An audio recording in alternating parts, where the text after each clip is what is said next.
good morning and welcome back, Generation Church Online. We're so grateful that you chose to worship with us today.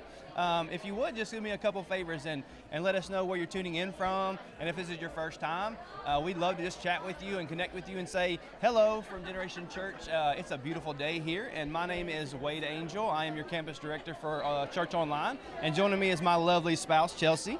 Hey guys, my name is Chelsea Angel. I'm so excited that you're here with us this morning. We love to know where you're joining from, but in a few seconds, our chat host, they're going to post a VIP connection card. If it's your first time with us today, we would love for you to fill out this VIP card. I'm expecting some big things. I've got some family in Indiana, John and Peg, if you're watching, hello. Hi, Make sure fam. you We go love fill y'all. out that VIP card. But no matter where you're joining us from, click on that VIP link and just let us celebrate with you and share some time with you here in our experience here at Generation Church. Yeah, for sure. And so like if it is your first time, you may not have really an idea of what Church Online is like, and so we just want to say welcome in and thank you for joining us. This is a way that we get to just expand the gospel throughout technology, and it's awesome that we get to be a part of that. And so thank you for tuning in. What you can expect through this experience is an awesome worship. Obviously we're hosting for just a few minutes before we get ready to worship, and so then we'll dive right into our live sanctuary and you'll get to worship and hear an awesome message from Pastor Brandon. And so thank you for tuning in. Last week, Pastor Brandon delivered a message, and it was about how to grow godly community. And so we love to hear about maybe how you're growing godly community and also give you an idea of what you can do in order to do that. And so one way is just to build a tribe. And one way you can do that is through serving and get connected. And so we'd love to have you on our team. Our chat host will post a link right there in the chat window just to be able to get you connected. If you're interested in serving, we'd love to have you on our team. And so right now, I mean, we've got Kyle behind the camera. He's an awesome volunteer. And so this ministry is not possible without you. Yes. And so we'd love to have you. Chelsea, you want to share a little bit about Kyle's story? Yeah, so it was really cool. Man, Kyle, he's been praying and planting seeds for his family to just show up with him at church. And last night we got to celebrate with him, and it's extending on into today. His twin brother, Shane, he showed up last night. And so Kyle got to see the fruit of praying and planting seeds for his family. But he hasn't been doing that alone. He's been doing that with Wade and I, and all the people that he serves with and the family that he's made here at GC, which is really cool. But speaking of family, like we're having some of our tribe over tonight. Yeah. We're going to celebrate Super Bowl. Who you rooting for? Let us know who you're rooting for. Yeah. The 49ers or the Chiefs? I'm rooting for the food, guys. Like football, Yeah, she don't care it's about not my football. thing, but We're a I'm baseball looking for the family, food. so we'll just we're gonna have a good time though. Like you said, it's just about being with your tribe and having that community, that godly community that you can just enjoy time with.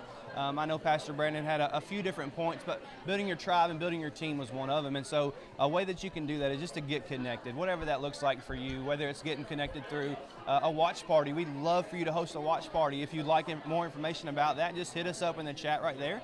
We'd love to have you as a watch party. And if you've got a story of how God's moving in your life or how he's helping you build that tribe or the step that you've taken to build a tribe or a team, we'll post a link right there for where you can share that story. We'd love to celebrate that win with you and just encourage you and cheer you on, just like we'll be cheering on the Super Bowl this afternoon. And so if that is you, if you've been building your tribe and team and God just moving in your life, we'd love to connect with you and engage with you. Just say, awesome job, keep it up.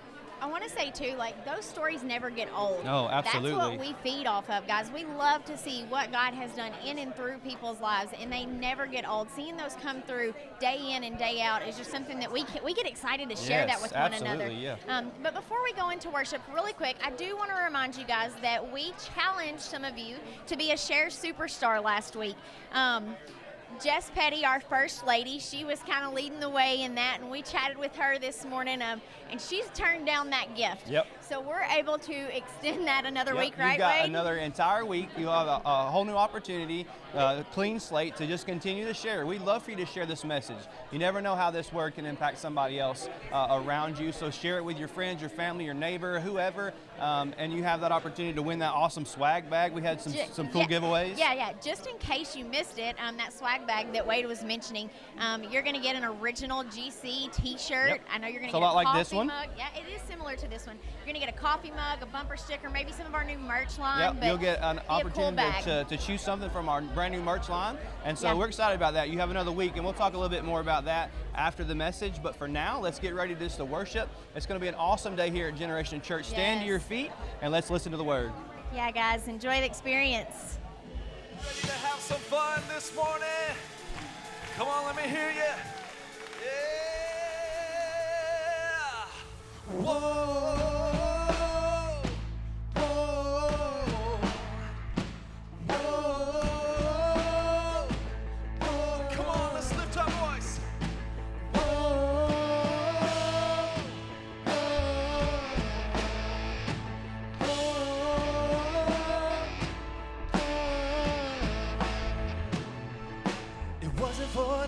You shed your blood, so I'm gonna live like my shame is gone.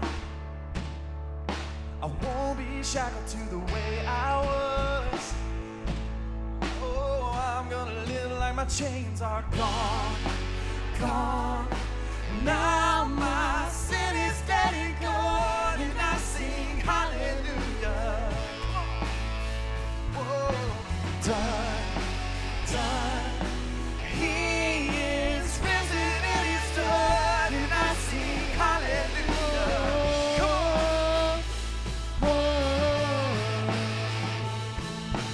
Praise is a weapon that will overcome. So I'm gonna shout like the battles. Oh, it's won. Fall back, devil, 'cause your time is up. Oh, I'm gonna live like the stone is gone, gone. Now my sin is dead and gone, and I sing hallelujah.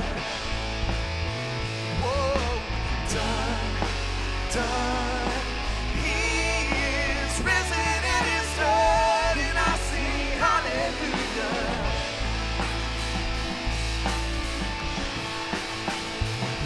And how great the power of the blood. Whoa, oh,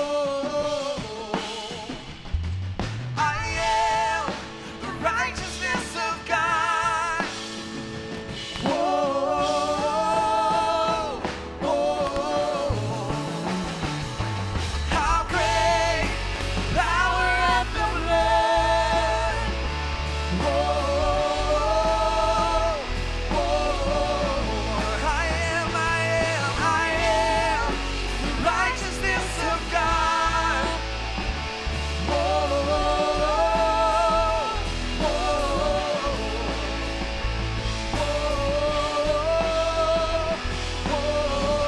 Let me hear you sing. Gone. Now my sin is dead and gone, and I sing hallelujah. Oh, done, done. He is risen and is done, and I sing hallelujah. You believe it this morning? Come on, let me hear you. Gone, gone. And now my sin is dead and gone, and I sing hallelujah. Oh, done, done. He is risen and is done, and I sing hallelujah.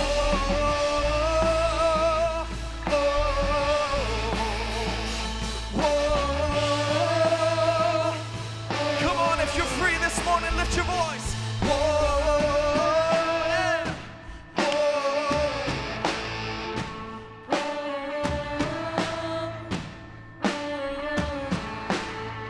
Come on, let me hear you.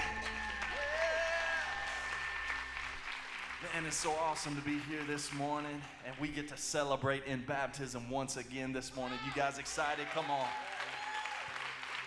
So I want to draw your attention to your right over here as we get prepared. We're going to sing this worship song together and celebrate as we see life change happening right before our eyes. People taking their step of faith publicly right here in the midst of us. God, we thank you. Come on, let's do it.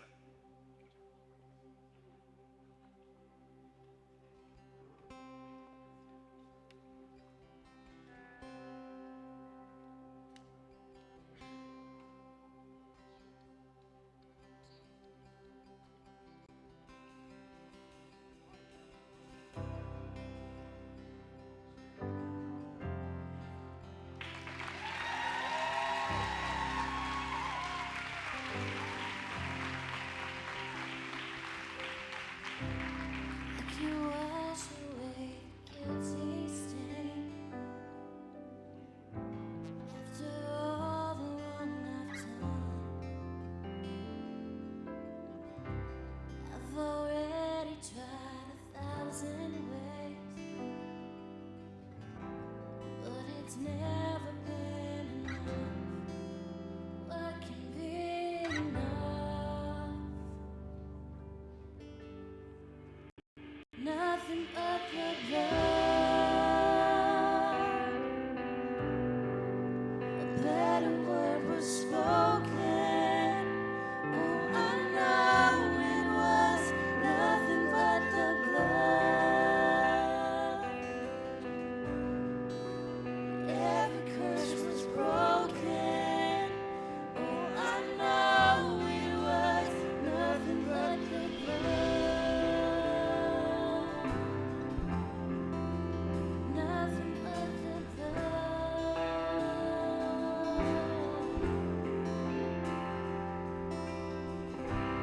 And when I'm reminded of my shame,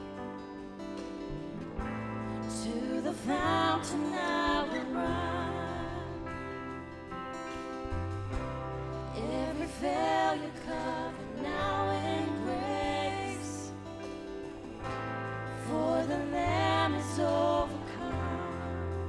What can overcome? Nothing but the blood.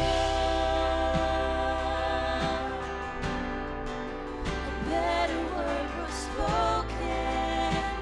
Oh, I know it was nothing but the blood.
Some of us come in here fighting battles today, and Jesus has declared that he's won the victory for us today.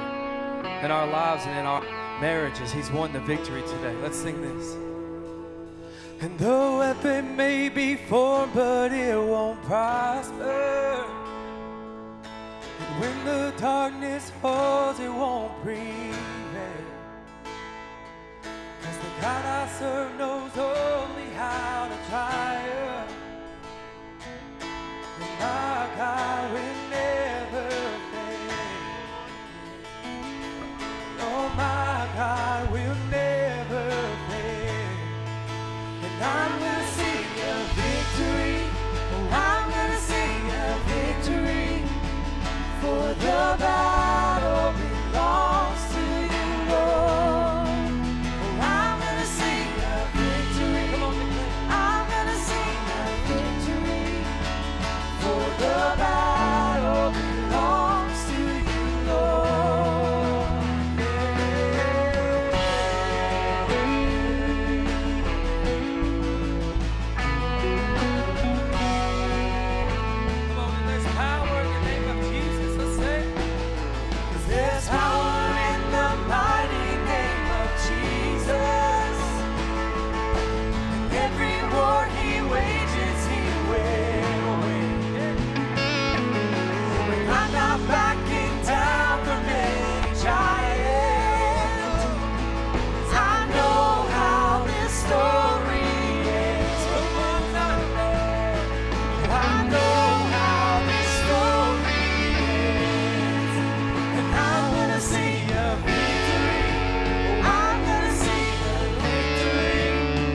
go, church.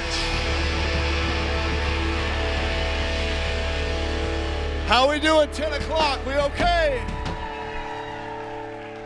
Hey, can we give it up for all those who are watching on our online campus right now? What's up, guys? Thank you for joining us. Leave us a comment and let us know where you're watching from today. Listen, this past week, man, God showed me something that I think is important to share with you guys today. But many of you, even if you're not a basketball fan, maybe you, of course, know the tragedy that happened or unfolded a week ago when Kobe Bryant, who was an NBA player, and his daughter and 7 others lost their lives in a helicopter crash. And, devastating tragedy. Some pretty amazing things coming from that story in this past week. But God spoke to my heart about something about this story. And I thought I would share it today. Because honestly, I wasn't a Kobe Bryant fan when he played basketball, mostly because he came in at the end of Michael Jordan's era. He was trying to replace the greatest of all time, and I wasn't a fan. Of course, he played for the Lakers, which is, you know, the Yankees of basketball. Everybody hates the Lakers and the Yankees until your favorite player goes to the Lakers, and then it's like, what do you do? It's like going to heaven and God unveils he's a Bama fan or something, and it's like, do I really want to be here? I don't know, you know. Start second guessing life choices, right? But I share that because the thing that I thought was incredible, because I didn't really know a lot about Kobe's personal life, and then all of a sudden you start hearing all of these incredible stories about how he was an amazing father and how he did all this. He had a story of generosity. He had a story of faith. He didn't have a perfect story, but he had a story of redemption. And man, I just couldn't help but think, like, the stuff that you would hear about his life, basically the last 5 or 6 years of his life, like, to me, those are things that mattered way more than what he accomplished in the NBA. And I just wonder, why do we wait until people are gone before we actually talk about what's really important in life? And I wonder how many of us go by each day without maybe telling somebody or sharing with somebody what they truly mean to us and how grateful we are for them. So what I want you to do in this next 30 seconds is just, whether it's somebody you came with, it could be a spouse, it could be your kid, it could be somebody in the church that God's putting on your heart right now, just to go say, hey, I just want you to know I'm grateful for you. I love you. Let them know why you're grateful for them. So go, 30 seconds, go. Just find somebody, whether it's somebody you came with, give them a hug, fist bump. Let them know. Let them know. Tell them, I'm grateful for you. Appreciate you.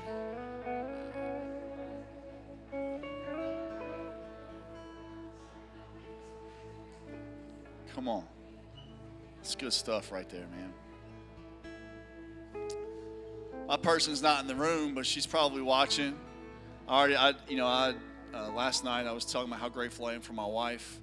But this morning, as my mom's watching, I want to let you know, Mom, I'm grateful for you. I'm grateful for what God's done in your life and how He's brought you from the edge of almost giving up to He's redeemed you, He's restored you. I hope that you know how much I love you and how much your grandkids love you. And so I'm grateful for you, Mom. Yeah, give it up for Mom.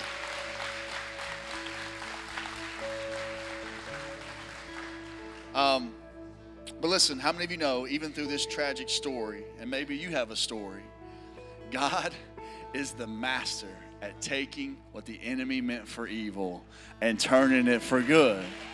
I just think we ought to sing about it one more time this morning and let the enemy know. Come on. Declare it. Declare it this morning. You turn it for good. You take what the enemy meant for evil and you turn it for good. You turn it for good. Come on, you take. You take what the enemy meant for evil and you turn it for good. You turn it for good. You take what the enemy meant for evil and you turn it for good. You turn it for good. 'Cause I'm going to see a victory. I'm gonna see a victory. Oh, I'm gonna see a victory.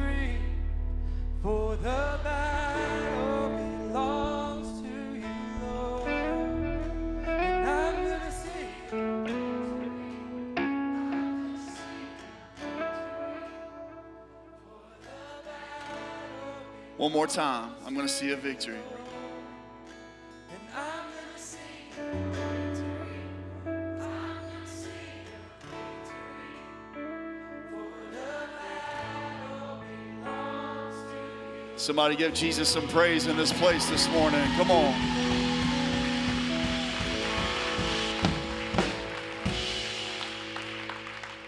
We've been in this series called Breakthrough since the first of the year. And we got today and next week. It's okay if we got 2 more parts for the series before we move on. I hope it's been something that's been beneficial to you, but we've been talking about what spiritual growth really means, what that is in our lives, and how do we get to a place where our faith is not only sustainable, but we see a breakthrough in our faith and as we continue to grow as believers in Christ. And today I want to start by reading in Proverbs chapter 6 while we're all standing for the honor of reading of God's word. And I want to go to verse 6. It says, "Take a lesson from the ants, you lazy bones." So you're like, that sounds like a conversation with my kids earlier. "Learn from their ways and become wise. Though they have no prince or governor or ruler to make them work, they labor hard all summer, gathering food for the winter. But you lazy bones, how long will you sleep? When will you wake up? A little extra sleep, a little more slumber, a little folding of the hands to rest. Then poverty will pounce on you like a bandit. Scarcity will attack you like an armed robber." Today, as we continue our breakthrough series, I want to talk to you from the subject, "Honey, I Shrunk the Kids." Let's pray. Father, we love you. I am incredibly, incredibly honored and grateful and humbled that I get to be a part of something special. The life change that we've seen this weekend so far, and the lives that you want to change in this experience. I pray, Lord, that today we would understand that what we need is not just a visitation from you. We need a habitation. I think some people just want to come in and feel some goosebumps, but God, we need you living on the inside of us, because if you don't, we cannot do this thing called life. But we desperately need your presence in our lives. Not just a word, but an application. Not just a revelation. God, speak to us in these next few moments. We pray this in Jesus' name. And everyone says, fist bump 2 or 3 people around you, and you guys can be seated as we jump in today.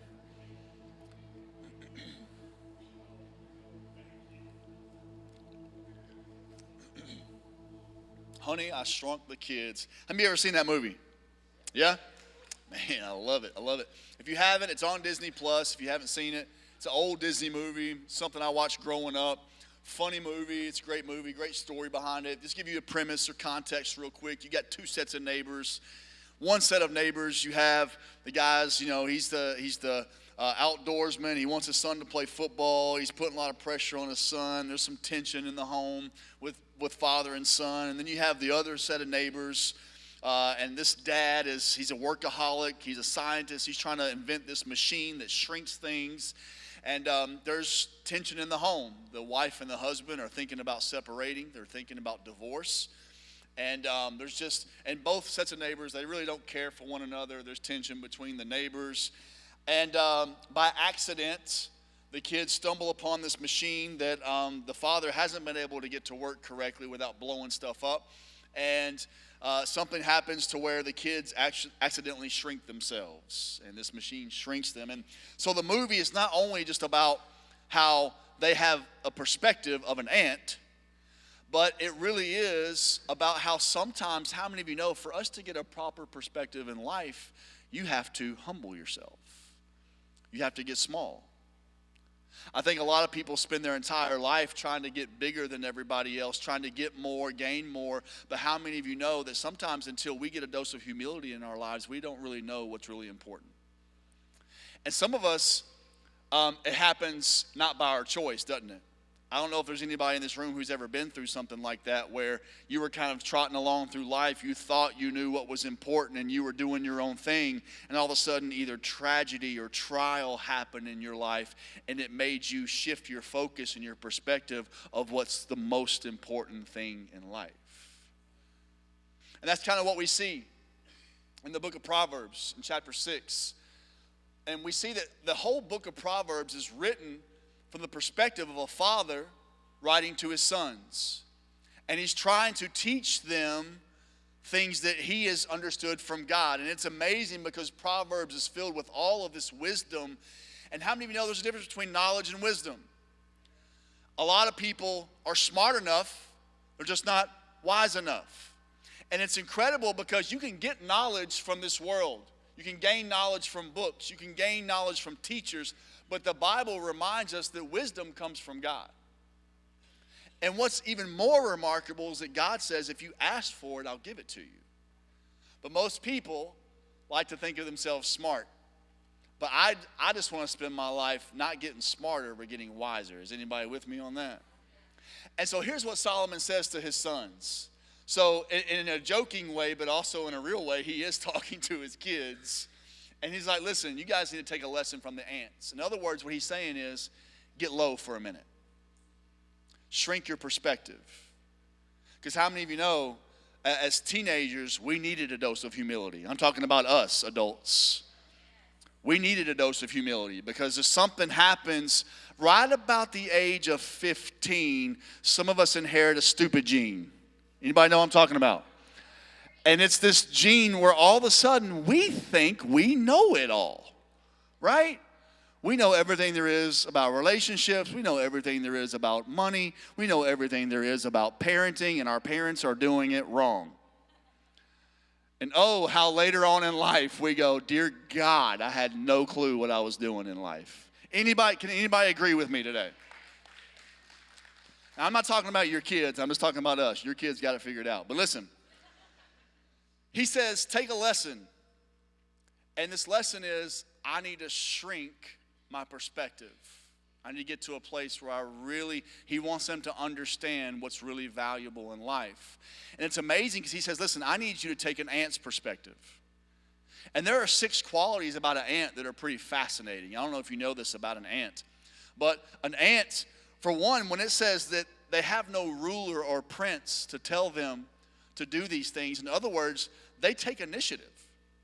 They're the smallest being on the face of the planet, and nobody has to tell them that they have to go to work.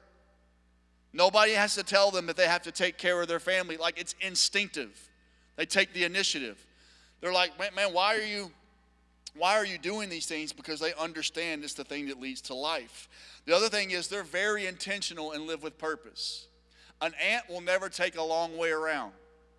An ant will always find the shortest path and distance to get where it needs to go. In other words, they realize, man, we're going somewhere on purpose. I'm not just wandering around. I'm going to live with purpose. And then the other thing about an ant, which is pretty fascinating, is that they're not lazy. The Bible says they work, right?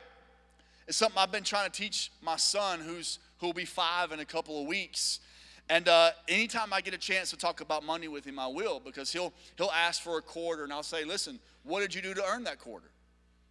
He'll be like, well, I'm me. Like I'm awesome. He doesn't say that, but that's kind of his attitude in life. You know what I mean? And so I had to teach him. I'm like, do you know how Daddy got that money? He's like, how? I was like, I worked for it. I earned it. And so sometimes I'll give him a quarter, but I tell him, like, hey, I'm giving this to you out of generosity.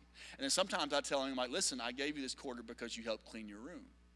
But I try to get him to understand, like, our kids, some people have what's called an allowance. We don't do allowance. We help our kids to understand, like, if you work, you get compensated for the work that you do. So sometimes they'll be like, Dad, you hadn't paid us in 3 weeks. And I'm like, well, that's because I had to remind you 14 times last week to take out the trash. And if you were working a job, you would have been fired. Anybody know what I'm talking about? Some of y'all are shocked at your kid. Well, I can't believe they fired my kid. Well, you should have fired them when they were 13, but you didn't. You understand what I'm saying? And it's teaching them that everything you get in life is because you worked for it, not because you are entitled to it. I know that's hard for some people to understand. But an ant also is always preparing for a season that has not arrived yet. You ever thought about that? It says they work hard during the summer so that they may harvest their food, so they'll have food for the winter. So it's in the middle of a season where most people are like, I don't understand. You ever had people like, I don't understand why you're doing this right now? And you're like, because I'm not working for now, I'm working for later. I'm doing something for later. And here's even something more remarkable. You ready for this? The average lifespan of an ant is only 60 days. Talk about YOLO. Because let's be honest, if you only had 60 days to live, are you spending it working? I guarantee you, most of y'all be like, let's go, we're going to the beach, yo. But an ant says, I got 60 days, I better make the best of it. And here's the thing. If they're preparing for a season that has not arrived, and they may not even survive that season, that tells me everything they do is for the generation coming up after them, not just for them. Most people don't realize, like, man, what I'm doing, what I'm working for is not even about me. It's about a legacy that I'm carrying on through my kids and my grandkids and the people around me, the people that I influence. You see, most of us think that our life is just about us and it only impacts us, but it doesn't. And so here's an ant. They understand, like, I'm preparing for a season that has not arrived. An ant knows its limitations. I mean, people like to brag about the strength of an ant. They can lift 100 times their size. But here's the thing. You'll never see an ant trying to do it by himself. They know the value of community. They know, hey, I can lift heavy weight, and that's okay. But it's a lot easier and a lot better if I have people around me helping me lift a weight. And so even ants who are only alive for 60 days understand this concept. Isn't that incredible? And the last one, this blew my mind. They are excellent servants of one another. In fact, if one of them gets sick with a fungal disease, each ant in the colony will come by and lick that ant that is sick, so that way the disease will be spread evenly through the colony so that one ant can heal faster. I'm not doing that for anybody. That's gross. And it all started thousands of years ago when one of their buddy ants, Antoine, got sick with the fungal disease, and he died. And at his eulogy, they said, listen, here's Antoine. He was a fun guy.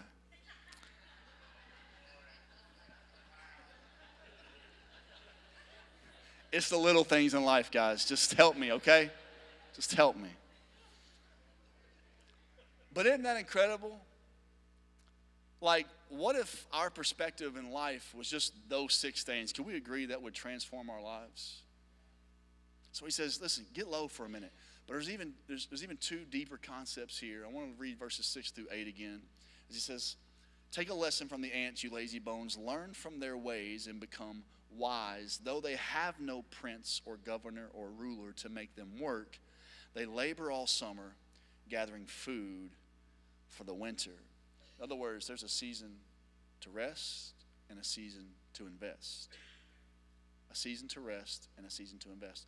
You want to know what would really lead to some breakthrough in your life? And let me tell you something. Today's message, it's not going to be one of those profound truths that you're like, oh man, I'm going to have to process this for a while. Today, it's so simple, you're going to hate it. But you know what will lead to breakthrough? Margin. Margin in your life. That means space in my time, in my energy, and in my finances. Because here's the thing. Though most of us would reject this simple truth, probably 99.99999% of us need to hear it this morning. And so the question is, what can we learn from an ant about margin in our life? About creating margin.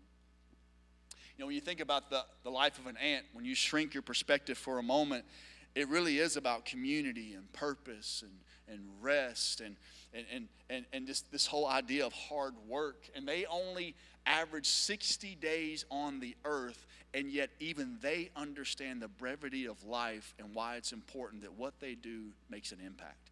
What if we realize just how short our lives really are? And that we really got a perspective of what matters in life. How many of you know time is not stopping?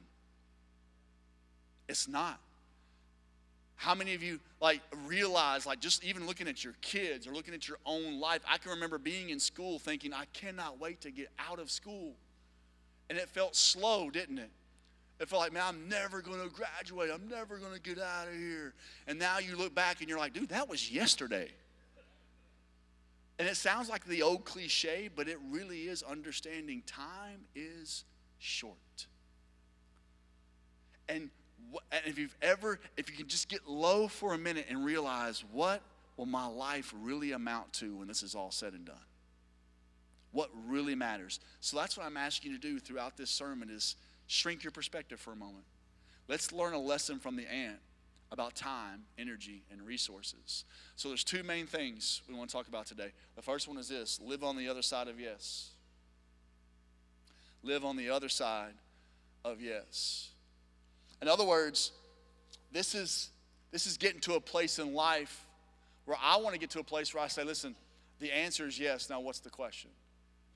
In other words, when there's an opportunity to serve somebody, help somebody, love somebody, all those things, I want to see the potential.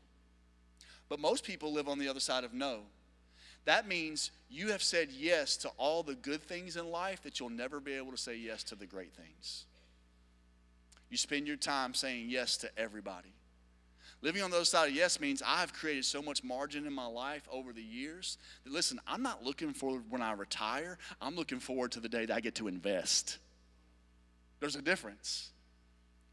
Most people, I'm just working for retirement. Well, that's a terrible purpose. I'm working towards a day when I can invest so much time. Well, you need help? I'll be there. You need me? I'm there. How many people can't even say yes to somebody who needs you the most because you don't have the time? Do you realize one of the most powerful stories in the New Testament is the story of the Good Samaritan? And it's not even, like it's powerful because there's so many different avenues that you can learn from the Good Samaritan, but most people do not take the Good Samaritan as about margin. You ever thought about that? Let's review the story. Guy gets beat up, robbed, thrown into a ditch to die, and the Bible talks about several religious people who walked past him, and most of them even crossed to the other side of the road to avoid him. But there's one man who sees the need, and he goes, and he helps him. And then not only that, he drops him off at a place to be cared for, and he says, listen, here's some money to take care of him. I'll be back. And listen, if I owe anything else, let me know. I'll pay it off. How many have that kind of margin in your finances? The only reason why he was able to minister to that person was because he had margin in his time and in his finances. Because you know why some of you have to say no to helping somebody who's really in need or giving to a really specific need? Because you don't have time and you don't have the money. When in reality, though, it's because you haven't been a good steward of what's been given to you, including your time. And it's understanding that the thing that we're going to be held accountable for the most when we stand before God is how we invested our time, our resources, our gifts, our talents, our relationships. And so it's this moment where I realize, like, man, I don't want to live on the other side of no. It's saying that when I see a situation, I see an opportunity. But when you live on the other side of no, you always see the problem before you see the potential. You ever had that happen? Like, hey, man, we need your help. Listen, I've got too much going on. You already are saying no to all these things. When in reality, do you realize that God may have actually sent you to be a minister to somebody, but you've missed all those opportunities because you didn't have the time? We had a high school boys small group Thursday morning, and we were sitting there talking. We were talking about this very subject, and I was just kind of asking them around because I wanted to know kind of how many have operated this way. But why in our culture do we teach our kids, like, listen, if I got to be there at 7, I got to think through this. Okay, 6:42. I can get up at 6:42. Takes me 2 minutes to get my clothes on, 3 minutes to grab a Pop-Tart, and then 20 minutes for some on the toilet. But anyway, and then you're like, I can roll in there at 6:59 or right at 7. And we have never taught our kids the value of margin. Because sometimes you realize that leaving early has nothing to do with like avoiding the bad things. It could be having an opportunity for the good. What if you had to stop and get gas, but while you're at the gas station, God says, hey, I need you to talk to that gas station attendant, but you don't have time because you're late. Hey, there's somebody who needs, like, do you realize that we probably miss an opportunity to be an angel in somebody's life because we're really bad stewards of our time? Isn't that incredible? Like, I know it's not going to get a lot of amens today, but I want you to understand the brevity of this. Do you realize that when you live without margin, you cannot be surprised when your relationships end up marginalized? That's why some people will work their entire life. And you even tell your kids, like, I'm doing this for you. And they're like, well, if you're doing it for me, I'd really just like you to be around. Because we think, and then when you get older, you don't realize that you will reap what you sow when it comes to relationships. You ever seen parents get older and you think just because you're the parent that your kids are supposed to come visit you? But in reality, whatever you sowed in their life when they grew up, that's what you'll reap whenever you get older. And if you sowed investment in them younger, you know what they'll do? They'll invest time into you when you're older. Part of our goal as parents is I tell our kids, like, listen, we have different stages of parenting in your life.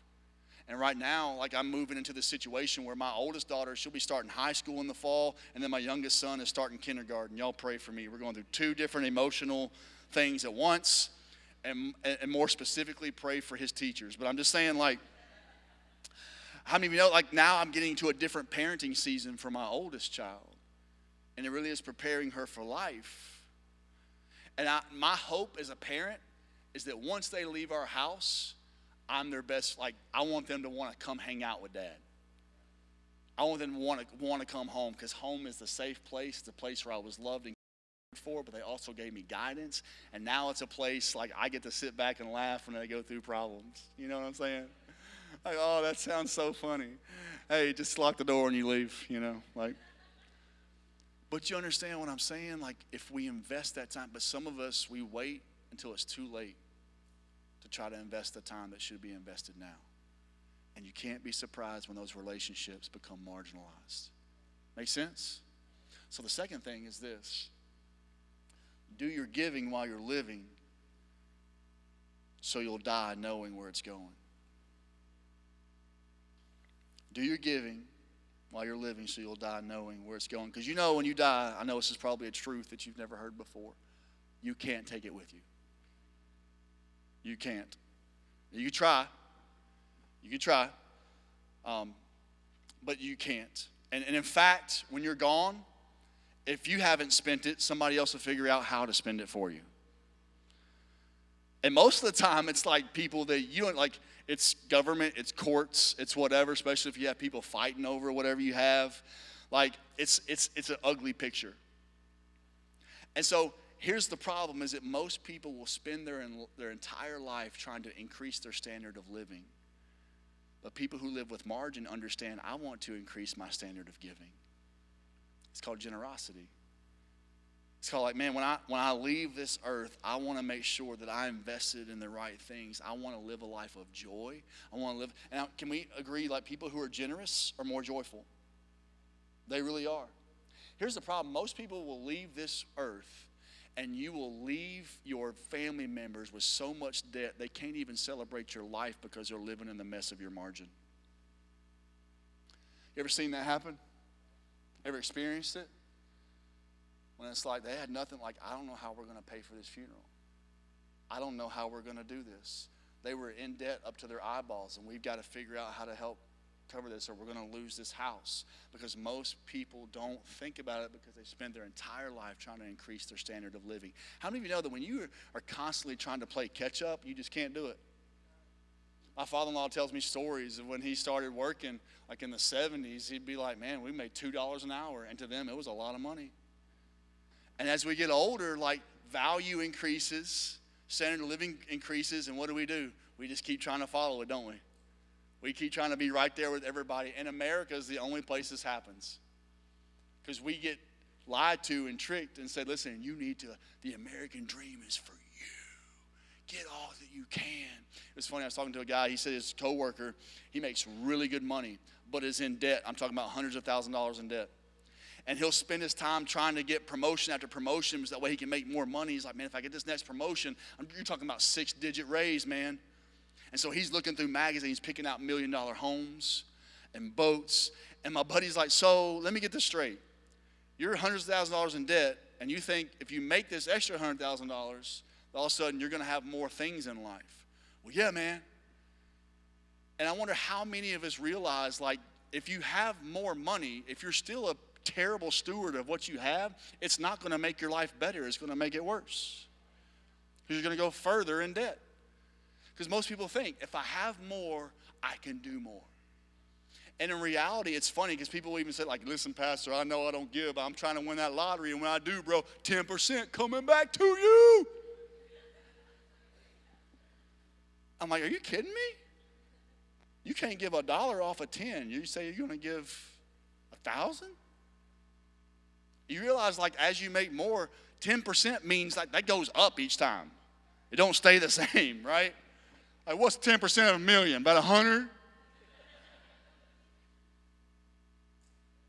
And listen, I'm not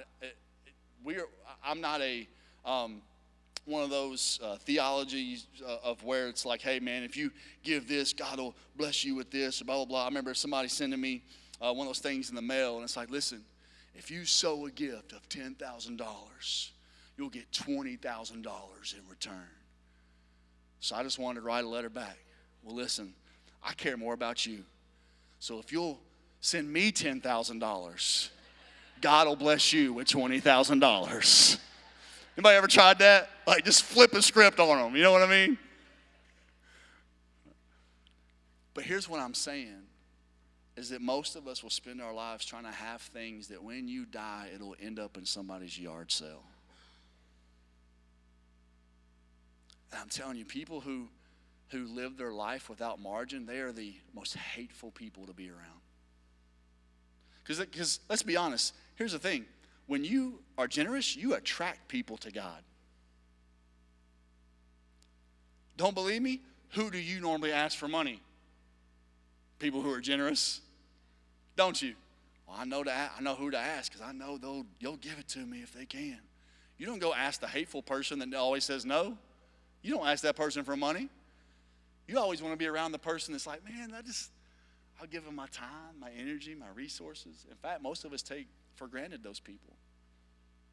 But when you are generous, you attract, because guess what? You're full of joy. You're full of joy, and you're full of life. And most people don't realize, man, that if you continue to live a life without margin, you'll be hateful. In fact, most people who continue down that path, they end up hating people. Here's the thing.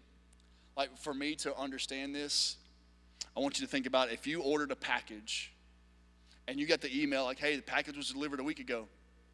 And you go to the post office. And you're like, hey, that's the guy that delivers my mail. Hey, man, I was just wondering, I got an email saying that my package came in, but I hadn't got it. Have you seen it? Oh, yeah, I seen it. Okay, like, where's it at? Oh, I took it home. Man, it was really cool. Thanks for ordering that. You're like, no. Your job wasn't to keep it. Your job was to be the delivery man and deliver it to me. I just want to live my life understanding the concept of I'm God's delivery man. Everything that I've been given in life, my time, my energy, my resources, my children, God's saying, I need you to deliver these to the right place. I need you to deliver your kids to purpose. I need you to deliver your spouse to purpose. I need you to deliver the people around you to purpose. I need you to help give. I need you to help serve. I need you to help love. You are my delivery man. I paid a price for you. I bought your life with my blood, and therefore I need you to be my delivery man. I wonder if how many of us would just change our perspective and realize everything God gave you is not for you, but is for the benefit of investing back to the kingdom and adding value to other people. It's not mine to keep. I'm the delivery man. But most people, when you live without margin and you are not generous, you will end up, when you get older, you will end up alone, broke, and bitter. You ever seen people like that? My wife and I, when we were student leaders, we used to do this thing at the student ministry that we did back in the day. We would go to the nursing home every now and then. And it was cool, man. It was visiting a nursing home and spending some time there will do two things. One, it's the biggest blessing you could ever have. And number two, it'll break your heart. You know, and we've been, and we would, you know, all the people would come out. We would sing hymnals to them. We would go by and hug on them and talk to them for a little while. Then there was always some of those people that stayed in their rooms. They didn't want you to come talking to them. And you would hear nurses tell stories like, yeah, they haven't had anybody visit them in a year, 2 years. You would hear stories about just how hateful they were. And all I could think about was like, man, these people probably spent all their lives without margin.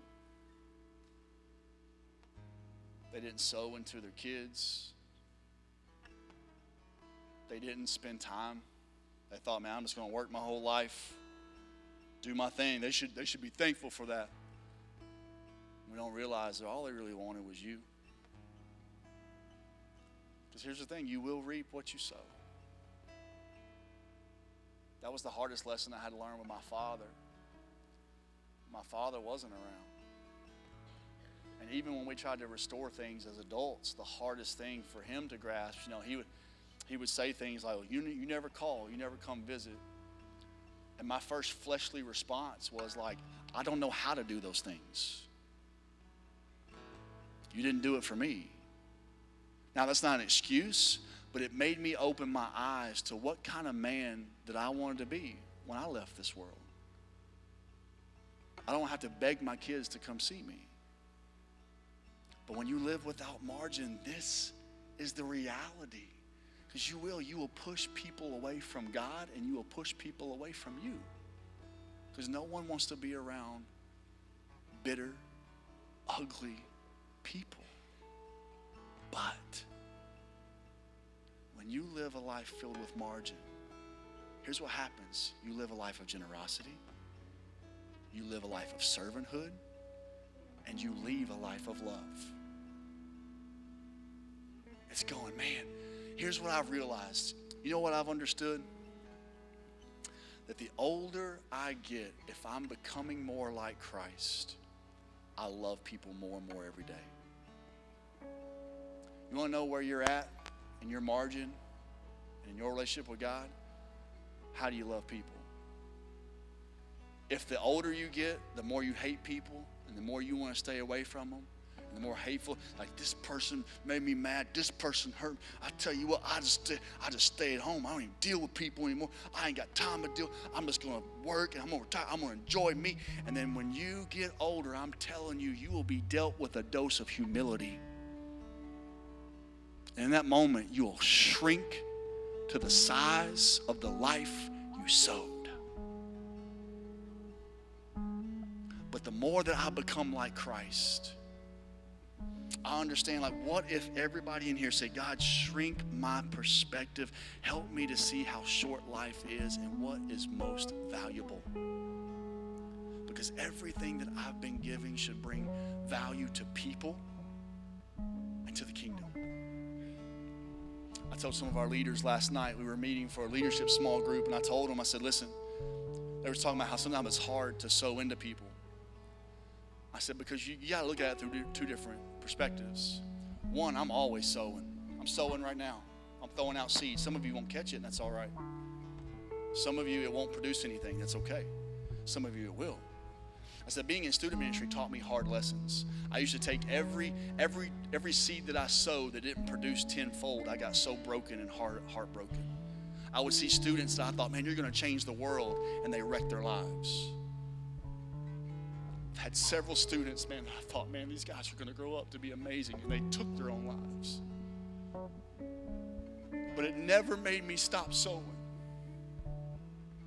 I just want to be a person that says, yes, God, I will not stop investing. I will not stop sowing. I said, but you also got to remember there's a difference between sowing and watering. You see, I'll sow at free will because I'm the guy who lives on the other side of yes. You need me to sow? I'm going to sow into your life. I'm going to plant a seed. I'm going to throw a seed. But I have people around me that I intentionally water. And those are the people that I put a little more into it. But some of us, we don't even have the ability to sow. And we stopped letting our lives be the delivery man. I'm telling you, the older you get, the more you become like Christ, the more margin you have, the more you love people. I love the story that John Maxwell shares about his dad.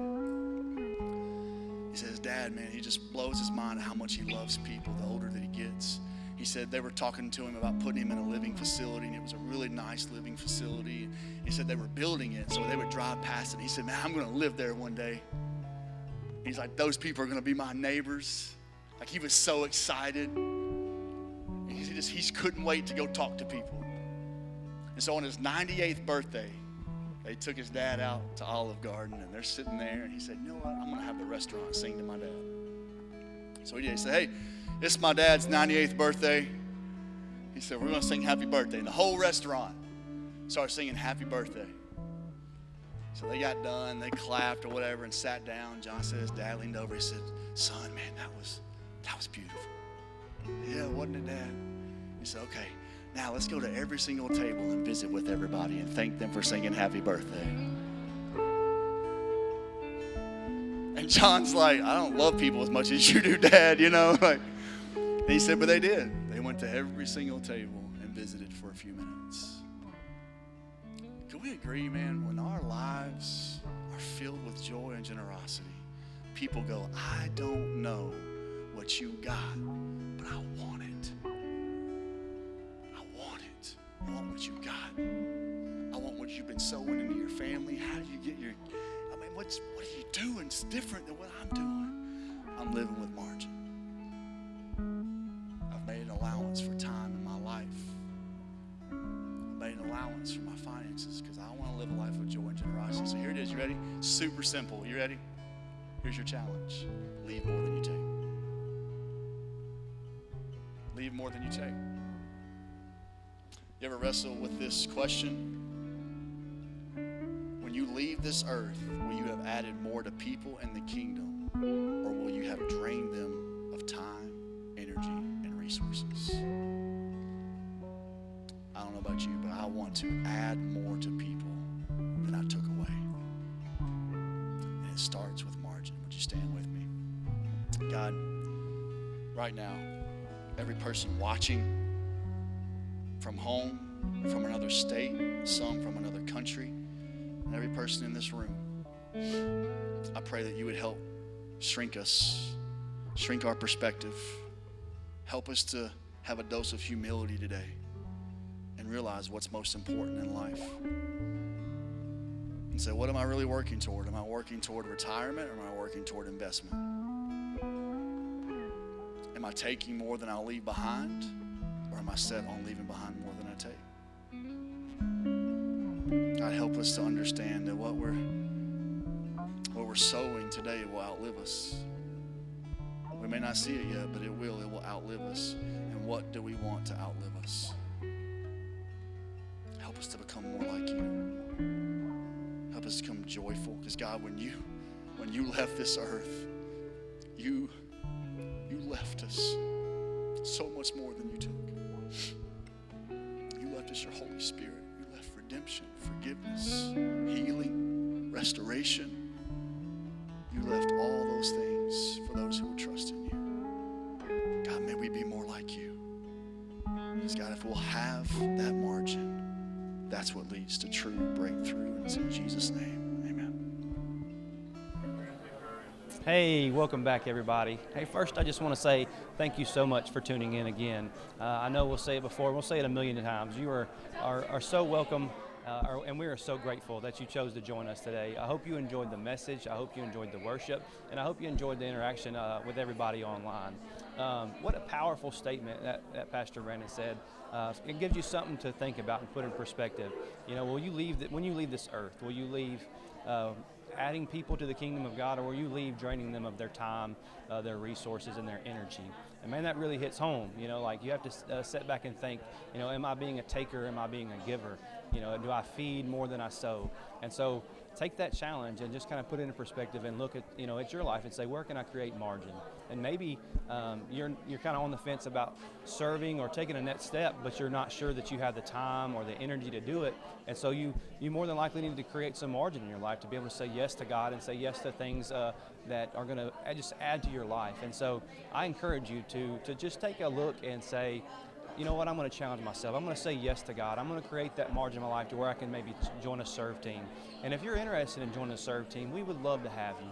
Our team is top notch. We have some really awesome volunteers, and we'd love to have you be a part of that. And that could be your tribe of people, your team that you get to do life with, just get to interact with, and just kind of lean on one another. Community is the best thing in my life right now, aside from my family and aside from God. But the community that we've built through this church has been just so helpful in times of need and in times where we just need people to lean on. and that could be your tribe. If you're interested in serving, our team will post a link right there in the chat window that you can get connected. It's a next steps card. Just say, hey, I'm interested in serving. Choose your platform, your campus, which is online if you're tuning in online. And we'd love to have you, just talk with you a little bit more about it. We can give you some information and give you all the details of what that looks like. But we'd love to have you serving. Or maybe a next step is creating margin in your finances. And so maybe giving is the next step that you're interested in taking. And you can do that as well through our online platform. If you're on generationchurch.online, there's a giving tab right at the right-hand corner. Or our chat host will post a link to Facebook and YouTube that you can give through there as well.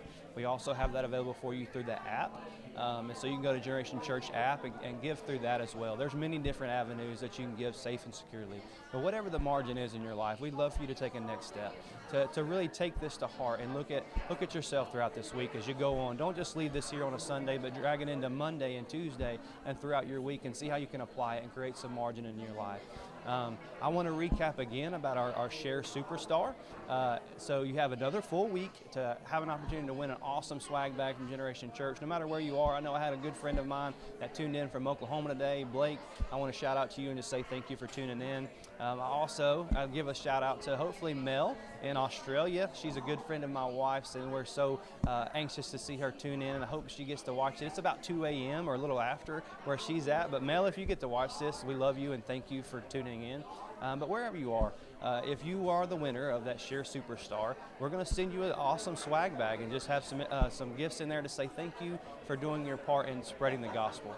And so what that looks like, just real quick, if you go on to our generationchurch.online platform and you can just create a profile, you can invite or share. There's a share tab at the bottom left-hand corner of the screen on our church online platform. If you're on a desktop, on a phone, you'll just have to hit the invite and share it out throughout Facebook. The cool thing about that is the power of just one share. You don't have to share it more than once, but your friends list, if they share it 20 or 50 times, however many times, that adds to your share. And so it's just the power of one click to be able to impact somebody's life. So we'd love for you to be a part of that, and you have one more week to do that. Good luck, and we'll announce that hopefully next week, or we will announce that next week. So come back and tune us back here. Tune in again next week at 10 a.m., same time, same place. I hope you have a blessed week, and we'll see you soon.